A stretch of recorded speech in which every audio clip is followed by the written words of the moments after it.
they're zooming in, built environment. Okay. Okay. Good morning, Jessica. Can you hear us? Yay, now I can. Good morning. Good morning. Good to see you. It's good to be here. Thanks for having us. Yes, welcome. We're very interested in your workplace and what's going on. So I know the entire council is. So welcome, you and Frank. Well, thank you, Chairman McDonald, and thank you all for having us and granting us this time and your attention today. I know there's a lot going on. So we just really appreciate the opportunity to be here and to see you all. And hi, Mike Dolson. I think you and I have exchanged a couple of voicemails. It's nice to see your face too. As Chairman McDonald said, my name is Jessica Larson, and I work as the Director of Education and Outreach with the Namchak Foundation and the Namchak Retreat Ranch. And with me today is Frank Gustafson, and he is the head of the built environment for the ranch, so like head of construction. Yeah, so I kind of oversee the design teams and the overall coordination of construction activities on the ranch. And as some of you might know, I'm not sure how familiar folks are with Namchak, but Namchak is an educational institution dedicated to sharing the practices of Tibetan Buddhist meditation with others. And really the mission is just to bring greater happiness and meaning to life through mindfulness, meditation, study, and retreat. So with the construction of the ranch getting going this spring, we wanted to come here to give you an update about what's happening out at the ranch, what we're doing at Namchak. And I know this is just a short amount of time, so it'll just be kind of an at a glance, but we, just really we're aware of our presence on your land, and we want to be the best neighbors we can be. So in my recent conversation with Chairman McDonald, I was able to share a bit about the work that's happening here, and we identified some potential areas of collaboration. I just wanted to keep the lines of communication open. So today, Frank and I'll just share a bit about the work happening at the ranch and then open it up for some questions at the end. Sounds great. All right. Okay, so Namchak Retreat Ranch is located just outside of Hot Springs, Montana. And we're building the retreat ranch. Oh, thanks, Frank. There we go. Yeah, Frank, feel free to share anything you want. Oh, okay, so this yellow area is the ranch. So we're building the retreat ranch with the idea that it'll be a place where people can come and study meditation in a peaceful setting. As you might know, meditation practice can be used as a tool to help people develop their awareness and compassion.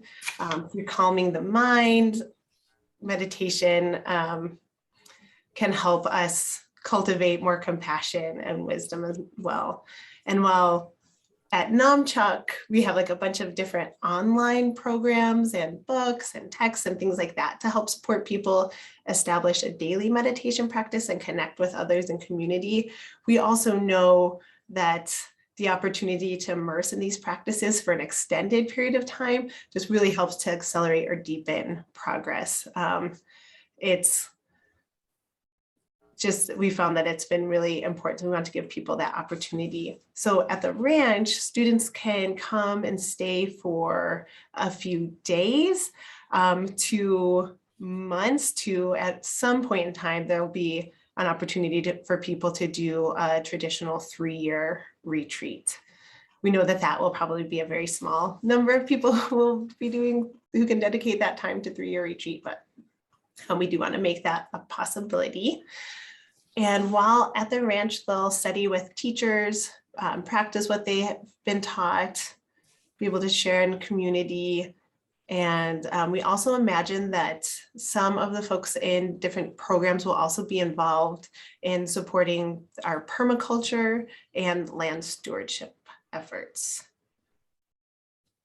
And so the first program that we hope to offer, which would love for it to be starting as early as next summer, will be a program for young adults. So we imagine it to be for folks in that like 18 to 27-year-old range. And we're calling it the immersion program. So students would be invited out to the ranch for 4 weeks. We can host up to 24 students at that time. And they'll learn different meditation practices, and they'll really be also focused on building meaningful relationships and also learning about permaculture too. So that should be a fun program that for that age range, which we've started to work with that age range in the last couple of years, which has been an interesting time to begin to work with that population just amidst COVID and all that they are experiencing. So we plan on starting with that program and then slowly expanding our programs, offering weekend to month-long retreats for up to 24 people in the next couple of years. And so then, in addition to our education program, our colleagues who are not here today are focusing on land stewardship efforts at the ranch. So right now that includes grazing. We've had bison out at the ranch, weed management, permaculture, and some forestry efforts. And I'd love for them to come and share a little bit more about what that looks like and the details, or we can share that information to anyone who's interested via conversation or share documents over email. But we're really focused on trying to take care of the land as best as possible. And we also know that that means that it's really important to like work with our neighbors as land doesn't stop at boundaries. And there was a wildfire that went through the ranch, many years ago now. And at that time, the folks working at the ranch at Namchak worked on holistic land management and restoration, really focused also on riparian restoration at that time. It looked like planting a lot of shrubs and trees. And also at that time, they trialed a program of observing wildlife, and they were using these motion activated cameras to get a more complete understanding of wildlife management situation.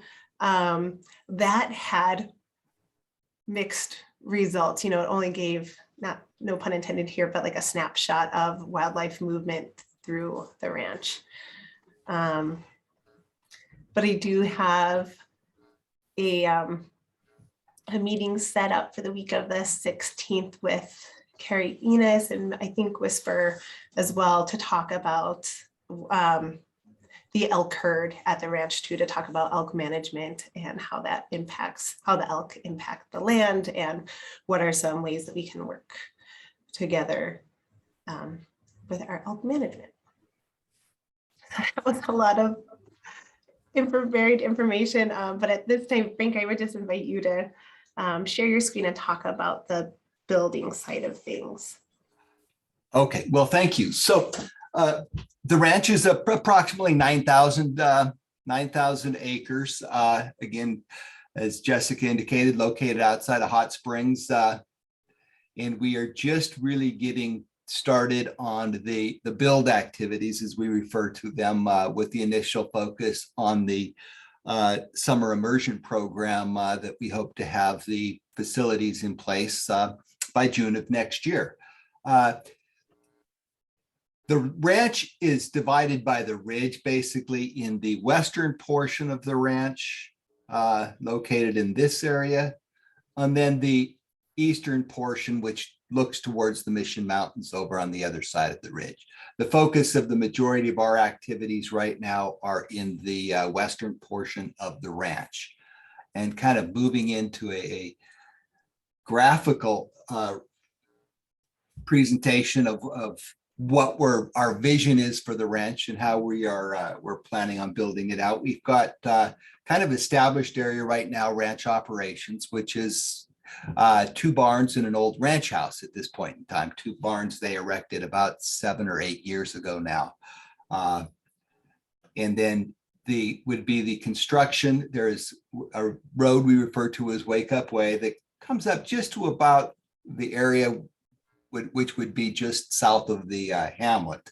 We're going to extend that road. It will be a gravel road up and make a loop back around with Bajorgi Road. It's going to be a single lane gravel road, trying to keep the imprint to a minimum, if you will. So it's not a big visual eyesore as you're looking down from Garso or Garcon Gulch Road. It has two names. And so trying to keep that visual and the impact to a minimum while providing access to the future areas on the ranch. The primary area we are currently starting our bulk of our construction activities will be in the ranch operations area. And this shows all of the future plans for the area, again, subject to change. But the student housing project that Jessica referred to, the student immersion program, this will be where the first students and retreats are held. It will basically accommodate up to, there's 39 sleeping quarters, dorm rooms, if you will, plus a central kitchen area and then meeting spaces in addition to that. I've got a couple of just the architectural renderings of what the building will look like in that area. What's really been really interesting for me in this program, the ranch operations area will utilize a ground source geothermal system. So basically they utilize the ground for heat transfer, and they will make a loop throughout the ranch operations area. So all of the building's heating and cooling needs will be served through this ground source geothermal, which is one of the most energy efficient methods for heating and cooling currently available. Also within the student housing, we're going to be installing a solar PV system, utilizing as much as we can on solar to provide backup electricity and services for the area. We're also installing what is referred to as an ilmenite wastewater treatment system. It is a state-of-the-art wastewater treatment system to eliminate nitrates from the septic system before it's discharging. You know, nitrates are a big source of pollution, promoting growth and so forth. So they are installing a pretty elaborate wastewater treatment system. In addition, within the student housing building, they are utilizing a gray water treatment and recirculation system. So all of that, like the kitchen water from the kitchen dishes and so forth, and all of the water that can be repurposed will go through a treatment system and then reutilized in non-potable fixtures such as your toilets and so forth, to recirculate it again, trying to conserve as much water through the process as we can before it is discharged through the formal treatment system. We're also throughout the ranch area installing a rainwater collection system to collect as much rainwater as we possibly can and utilize it for the permaculture efforts in providing water to some of the planted areas and so forth. And Rick Rousey, our permaculturist expert, I struggle with that word sometimes a little bit, is actually doing a pretty comprehensive design for the area, putting in a bunch of swales to collect rainwater. And I wouldn't call them wetland areas, but more areas where we can promote growth naturally just by the collection of that water into these swales to provide that permanence of plants without the need for water or for irrigation on a long-term basis. So there's a lot of really sustainable practices that we're trying to bring in on the ranch, as well as we will be constructing some greenhouses and some food processing facilities and so forth to try to become self-sustaining, while also giving some of these resources to local communities as well to help support through the process. The students that'll be staying in the through the immersion program, will be helping manage some of those greenhouses and the process and the food processing areas and so forth. So we're trying to teach them the importance of the permaculture and sustainability practices during their stay at the ranch. Really interested there in I've been reading about some of the food sovereignty work that's been happening over the last few years. And I'm really interested in talking to the folks who are heading that up too, to see if there are some areas of knowledge sharing or collaboration that can be done as we're building these things out with the processing and the greenhouses and the permaculture. Mm-hmm. So no, and if you ever get the opportunity to meet Rick Rousey, our permaculturist, it's just fascinating. I could sit with him for hours about all he knows about different plants and foraging on the ranch as well. He's going to offer some foraging classes to some of the students, which I hope to sign up for, on all of the plants, the edible plants and so forth that naturally exist. And when you look at it, at least for me, I don't see that as a foraging area, but I look forward to taking some of those classes myself throughout the process. So in addition to the ranch operations area, going back up to the overview, as you know, there's a big struggle for worker housing in a lot of these remote rural areas, especially in hot springs and so forth. And the operation of the ranch will require some dedicated employees and so forth, the teachers. And so we are planning on building an area we're referring to as the Hamlet. It will be a series of about 8 residences. We're still confirming the size. It'll be for a small family or just single occupant residences located where I showed you on the map, all centered around a community center building. So what we're envisioning is most of the cooking and gatherings will occur in the community center to really develop a community amongst the employees that are going to be supporting our operations at the ranch. Additionally, farther off in the future, there is visions for a temple to be constructed for some longer term retreatants. Again, the length of those can vary throughout the process. And then some retreat cabins for, and Jessica could probably add more to this, but just for personal retreats for individuals wanting to come out and practice on their own with guidance being available. We also have a stupa garden on the ranch presently, and we're going to be installing more of public access roads and stuff so that we can take visitors into the stupa garden as well. So that is kind of the vision for the ranch. Over on the portion of the ranch that faces the Mission Mountains is where they're right now looking at building maybe a longer term, the 3-year retreat side of the ranch, where they would offer the longer term retreats that Jessica talked about. So again, big focus on sustainability and the use of all the resources on the ranch, from greenhouses and foraging and so forth, to try to become self-supporting and self-sustaining while contributing to the local area with surplus foods and resources that are produced through the process as well. So it's kind of exciting to be a part of it, at least from my perspective, being in construction for quite a few years and really having the ability now to take the focus on sustainable construction practices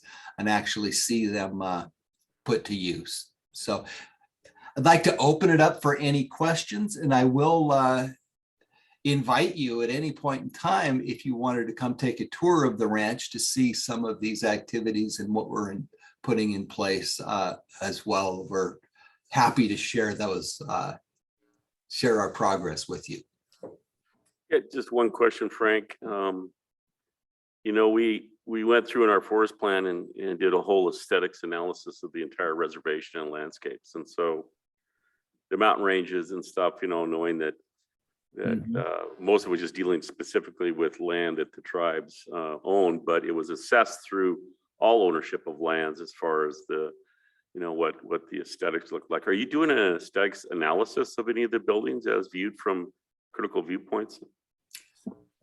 So that's not my area, but yes, they have through the design. And I think they went through 6 or 7 years in developing this, and the overall height restrictions and where the buildings are located to try to visualize those into the landscape without making a large impact, if you will. Most of these activities are located well off the out of the forested areas as well, and more in the established ranch land portions. But a lot of the colors being chosen and so forth are really trying to blend in with the natural landscape, if you will. Sure. I hope that answered your question to some regards. Some way, you know, using earth tones, of course, is fantastic, and being aware of what the slope and the height of your structures are and how they blend in is really important. I'm assuming that's philosophy of the organization also. But yeah, some people do mock-up models. They try to look at it from down on the highway, what it might be viewed from, for, you know, everybody's sense of place, and knowing that, you know, all of a sudden here's a big change up on the hillside on the grassy slopes that wasn't there before. So that's appreciated. Any questions from council? Go ahead, Anita. So I guess I might have missed it, but I'm wondering where you're going to recruit the youth from and the adults. Great question, Anita. I don't think we talked about that. So for the student program, we launched a youth program in 2019 called the Compassion in Action program, where students were studying meditation, we're trying to help them build tools to just like have healthier relationships. There's a lot of isolation happening right now for the youth population. So just giving them tools to build community and positive relationships, and then also to do work in their community. And we started doing outreach both locally in Western Montana as well as throughout the US. So at present, I think we have established groups on college and university campuses on 12 different campuses in the US, and we'll continue to do outreach through those means for the youth programs. But certainly we don't want to have this program just for people who are enrolled in colleges and universities, but we'll continue to do outreach through like organic outreach through through students who've taken our programs, as well as doing some like earned media and I'm sure social media as well. And really similar, like parallel for the adult programming. You know, there'll be a different population of people with like and what I mean about like population is like experience with meditation or interest in meditation will come for the weekend retreats versus those coming for the month-long retreats. I'm hoping that the folks coming for the weekend retreats will likely come from our region. Does that answer your question, Anita? Yeah, I guess it did. I was just wondering, you know, where they were coming from, LA or wherever, but Oh yeah. you know, the look of everything, it looks pretty large to me, like the boarding house, or not a boarding house, that's what it reminded me of, but where the youth were going to be housed, you know, reminded me of our old boarding school. So that's why I was asking about where you were recruiting from, or if the youth had problems, or but you're saying it's more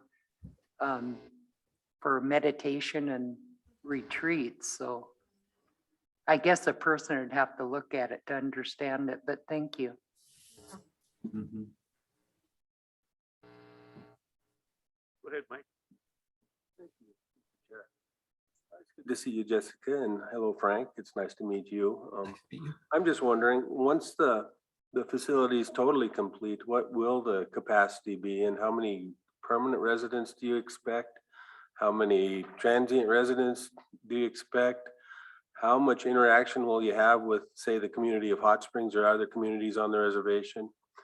And will your program pretty much be isolated to your own property, or are you actually looking at having folks coming off onto tribal property? And that's one of my concerns, is that our tribal property is respected by all your visitors that come. And Mhm. when they come from all over, you never know what their culture is. Yeah, thank you so much for those questions, especially for that last one. Right now, the thought is that the activities would stick to this property, to the Namchak property. And we just started working on our, I guess you could call it like the onboarding communication that would go, like once someone signs up for this retreat, for one of these retreats, like what information is shared with them, and also how do we orient them to the place. And one of the things that we were talking about was just that, that point, like how are we communicating both, like, you know, what the expectations and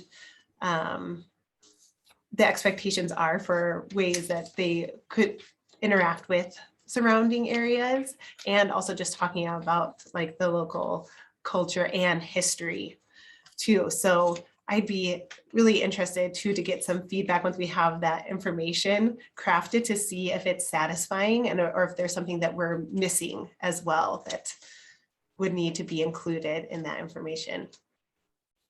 So, and maybe to elaborate on that a little bit as well, hearing what you're saying about the retreat participants maybe wandering off the ranch onto tribal property and doing damages and so forth there. I want to put a couple different perspectives. What we're really here to teach about is respecting the land and so forth. And so they're not going to be driving cars around. All of that's going to be restricted. It's going to be really limited vehicle traffic, in which we're across the ranch going to be actually driving them, having shuttle buses and so forth, and there'll be some walking paths and routes for them to utilize, but it is not it's not like a big retreat where they show up with their cars and four drives, and when class lets out, everybody disperses. It's more of really meant to be an immersion program where they come to work together as a community. Not to say there's not going to be issues on occasion that we have to corral somebody in. I mean, that's human nature, but it really is the purpose of this to teach them to respect the land and the location. And with the size of the ranch, I really would hope that they wouldn't have to go venturing out too far from the boundaries as well. So again, hearing your concerns, it's definitely something you no matter what you're doing, you've got to police that to some regards when you're bringing in guests and so forth. But I think the type of guests that we're trying to attract, and the whole purpose and the holistic being and the purpose of the ranch, that wouldn't be, at least for me personally, isn't one of the bigger concerns based upon, like I said, the type of retreatants that we're trying to attract. Yeah, because typically, like with that, what Frank's saying, like the type of retreat, and like when the expectation for a retreat is typically to not like be exploring externally, but more like internally too. So, but I think it's all really good things for us to keep in mind. Mm-hmm. In terms of the numbers, we're still really trying to figure that out. So with that, the student immersion program, there'll be up to 20 for students. this first summer, it would just be for 1 4-week period of time, but then in future summers, we'd hope that it'd be 2 for 8 weeks total. So that would be a maximum of 24 students with about 6 staff. And then the Hamlet area would be, I think we're saying that's like 8 to 10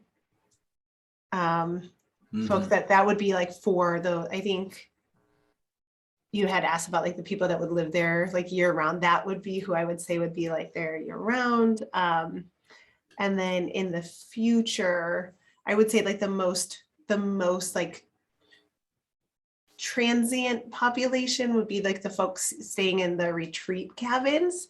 But those we anticipate that folks who will come and stay in those retreat cabins will stay for at least a week of time, and they'll come to the retreat cabin, that's where they'll stay, and then they'll also eat like on site. So they'd be like coming in and then leaving probably a week at a time. And the temple would hold like longer, like month-long retreats. That's down the line. That's kind of far off in the future for when that will open up, but that's kind of our snapshot. And this yurt area over here too that we didn't talk about, that's Rick Rousey, who Frank was sharing, runs the permaculture program. That's his residence. That's where he lives. And presently we have 4 full-time employees up on the ranch, all of whom live down in the hot springs and surrounding area.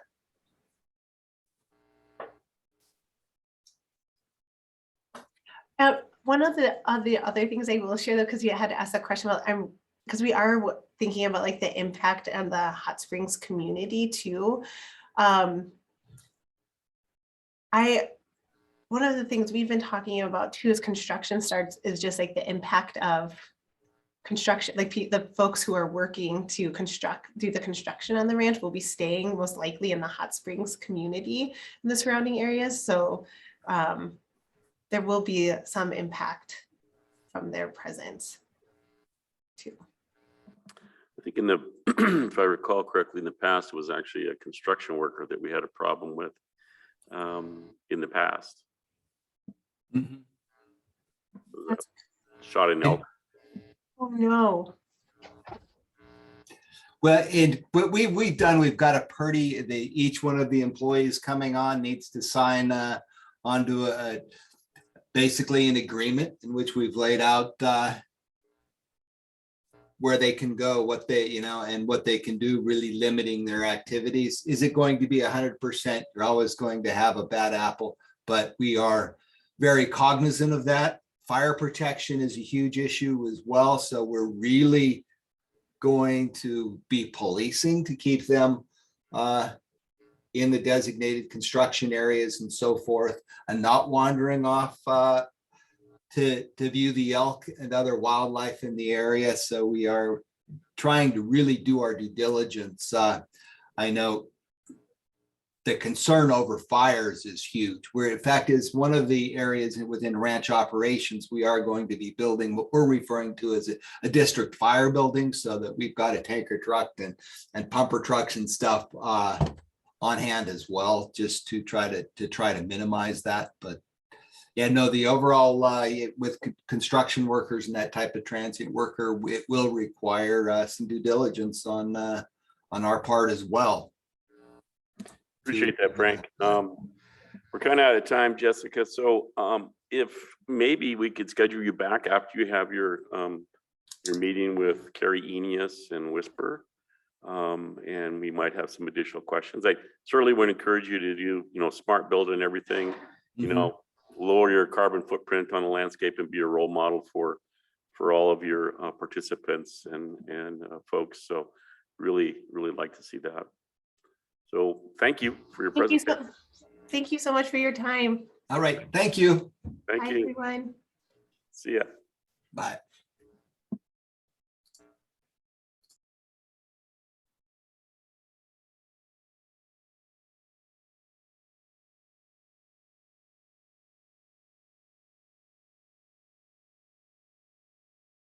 Mute and start video. Good morning, Jeannie. Good morning, Mr. Chair Good to see and you. Council. How are you? Good. We're a little bit behind schedule, so I'm sorry. That's okay. That's okay. I had to have someone come and make sure that my system wasn't down. Ah, Well, your picture's gone now, but I still hear you. yeah, I'm sorry my picture's gone. I don't know what I did. Although it might be okay that my picture's gone. There we go. I come before you today, you and the entire council, everybody who's there, and I would like to ask for you to sign a resolution. And this resolution will allow us to increase the base of our budget, our bottom funding, by allowing us to apply for 2.28 COLA. And that for all of our programs amounts to 51,853 for Head Start, 40,589 for Early Head Start. And so we would like to apply for that and quality improvement funds. The quality improvement funds are for Head Start are $9,212. And for Early Head Start, they're $13,181. So the increase that we would get through this resolution is $114,835.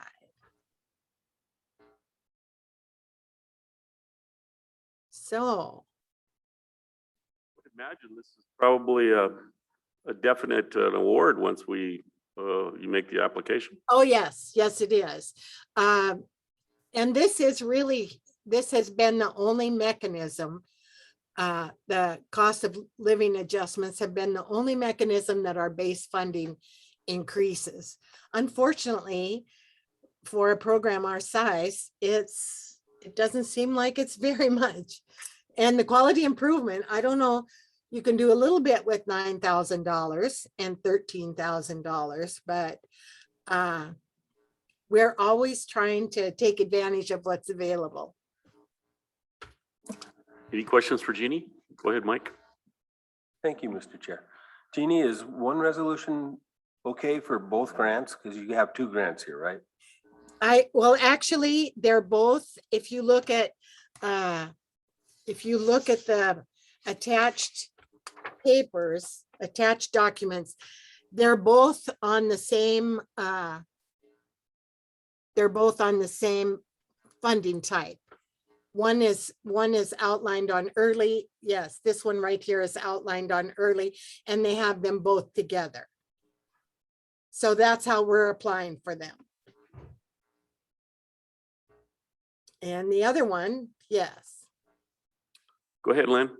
Thank you, Mr. Chairman and members of the council. Jeannie,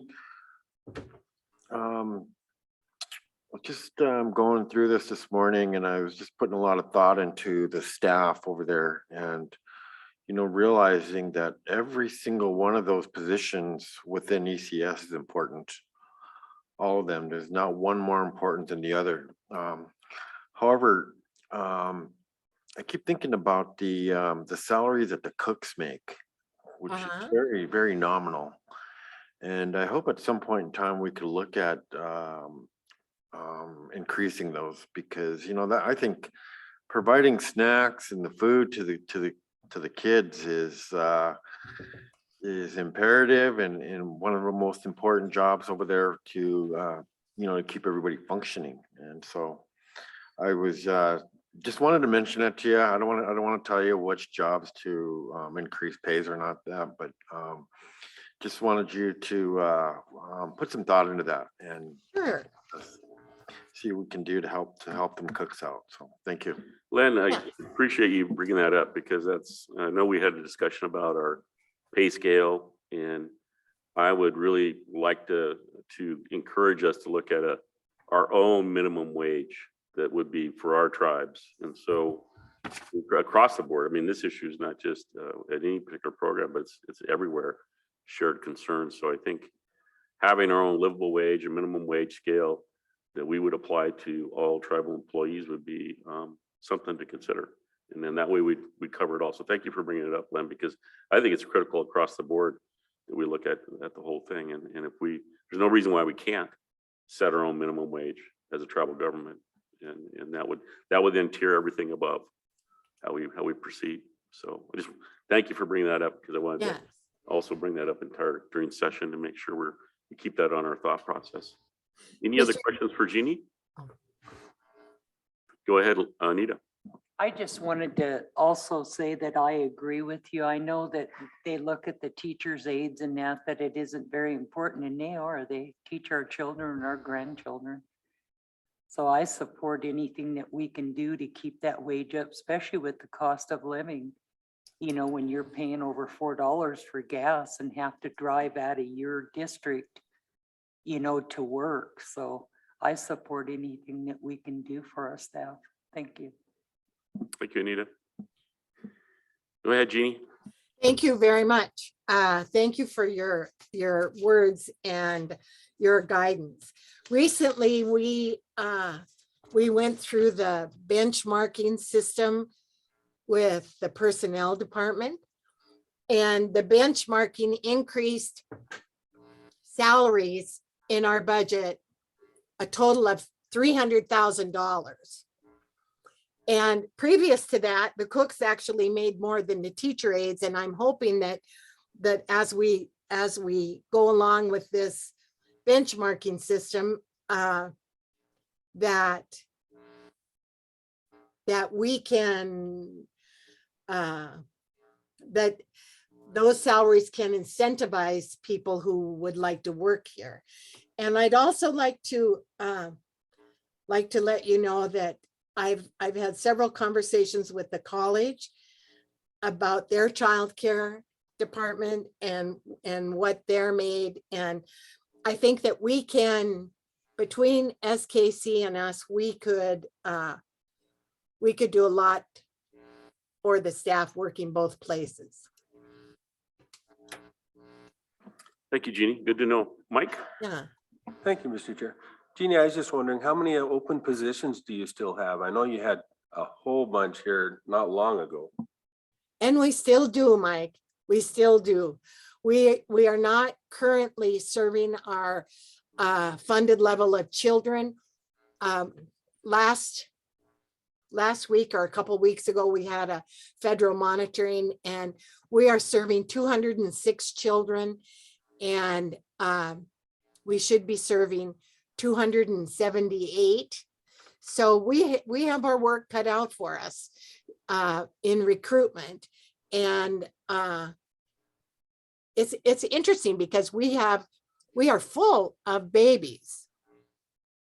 And it's the preschoolers where we are lacking some students. So, you know, we're keeping an eye on that. We're keeping a close eye on that. I am mentoring, this is probably too much information. I'm mentoring the Northern Cheyenne director, and they turned back some of their slots, and they lost a lot of money. So we're going to make every effort to fill our funded enrollment. And we've always had a waiting list, and we've always served more than we were funded for. So that's indeed our goal. Thank you. And I would think, Jeannie, retaining your staff to where that you're not having to train every year would be a plus. So I think any incentive that you could get them to hang in there would be beneficial. So Yes. One lucky thing is that people often return. You know, they'll go someplace for a little while, and just this week, just yesterday, we had a person that returned that left that when they were here, they got a child development associate. And you know, I try to leave the door open all the time, you know.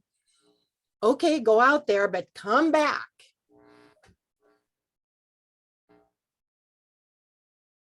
Any other questions for Jeannie?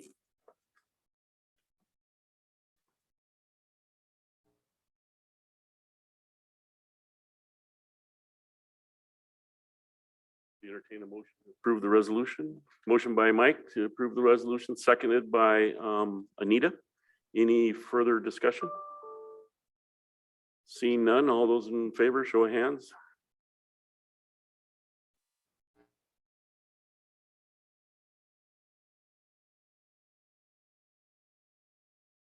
I think it's unanimous. Thank you, Jeannie. Wonderful. Thank you so much. Have a great day. All right, we are going to take a little quick break and then we'll do legal update. And we'll go into executive session for that, I believe. Okay. 3 minutes. Hard. Okay, 3.5 minutes. 3.55 minutes. Going up.